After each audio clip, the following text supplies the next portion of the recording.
आज हम राजगढ़ रोड के ऊपर खड़े हैं और ये पौधारोपण अभियान जो पिछले कई दिनों से चल रहा है और उसी अभियान के तहत आज हमारे बीच में रामचंद्र गुप्ता जी आए हैं। रामचंद्र गुप्ता जी, पहले तो आप अपना परिचय दीजिए।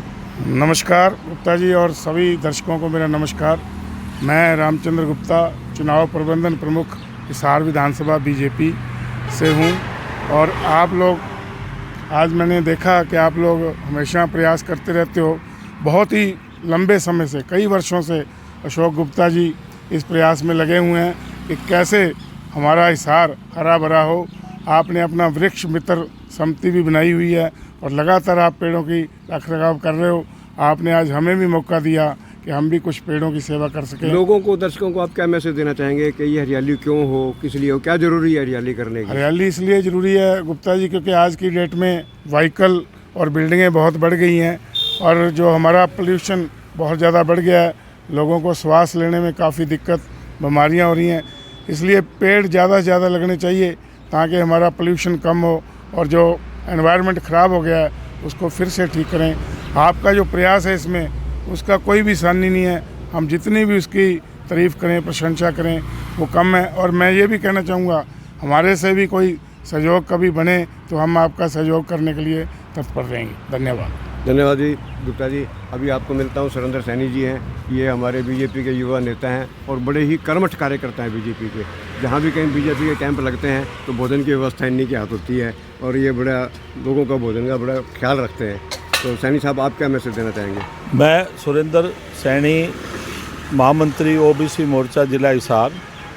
ये अशोक गुप्ता और उनका परिवार जो ये प्रयास कर रहा है पौधारोपण का, इसकी पौधारोपण तो बहुत लोग कर देते हैं, नेता लोग आते हैं पौधारोपण करके चले जाते हैं, लेकिन जो इसकी प्रोटेक्शन करना, इतने साल तक सेवा करना, उनको गार्ड लगाना, पानी लगाना, उनकी खोदी करना, मैं इतने साल से देख रहा हूँ। पौधारोपण के लिए गुप्ता जी, अशोक गुप्ता जी, उनका लड़का दीपक गुप्ता, उनका पोता भानु गुप्ता रोज़ ये सुबह उठ के आके इतना प्रयास करते हैं। मैं इनके इस प्रयास की बहुत प्रशंसा करता हूँ। मैं चाहता हूँ कि ऐसे हमारे शहर में अगर 2-4 और परिवार हों तो आप हैं ना हमारे शहर का सुधार हो जाए।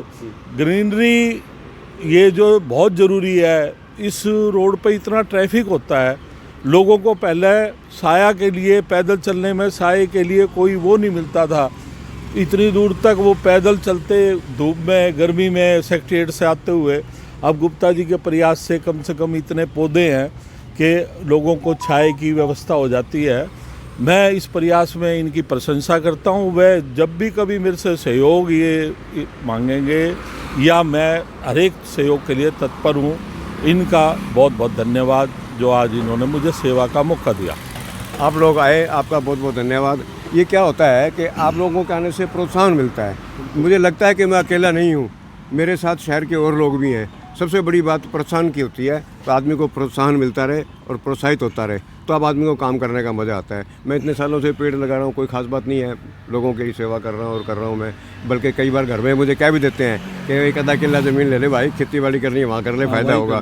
लेकिन यह है कि समाज के लिए कौन करेगा? नहीं, ये जो आपकी 3 पीढ़ियाँ लगी हुई हैं, ये अपने आप में एक मिसाल है।